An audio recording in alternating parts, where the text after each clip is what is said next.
हरवलेली पानं. अरे हळू बोला.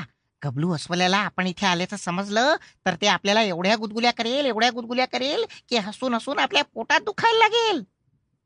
पांढऱ्या ससा त्याच्या मित्रांना दबक्या आवाजात सांगत होता. पांढऱ्याला 3 बेस्ट फ्रेंड्स, लाल्या मुंगळा, चिंटू चिमणी आणि इवलू मुंगी. सगळे गबलू अस्वलाच्या गुहेत शिरले होते. काहीतरी शोधत होते. पावलांचा आवाज न करता चालत होते. खुसफुसत बोलत होते. एखादं सिक्रेट मिशन असावं ना, तसंच सगळं सुरू होतं.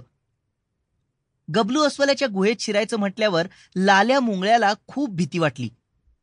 मी नाही आत येणारा. हा केवढा मोठा गबलू, बाप रे. त्याची नखं बघितलीस का, केवढी आहेत ती. लाल्याने सरळ माघार घेतली. हो ना, आणि किती केसाळ आहे तो. इग बाई, 8-8 दिवस अंघोळ करत नाही. अंगाला घाणेरडा वास येत असतो त्याच्या.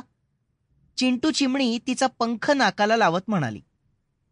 आणि मी तर त्याच्या अंगावरच्या केसात हरवले तर, तुम्हाला सापडलेच नाही तर. इवलू मुंगी म्हणाली आणि सगळे फिसकन हसले. अरे हळू, दबक्या आवाजात. पांढऱ्या परत त्यांच्या अंगावर ओरडला. अरे पण हळू आवाजात कसं हसणार. लाल्यानं कुरकुर केली तशी पांढऱ्यानं त्याच्यावर डोळे वटारले. आपण मध चोरायला आलोय ना इथे. हे मिशन फेल गेलं तर वाट लागेल आपली. पांढऱ्या पटकन म्हणाला.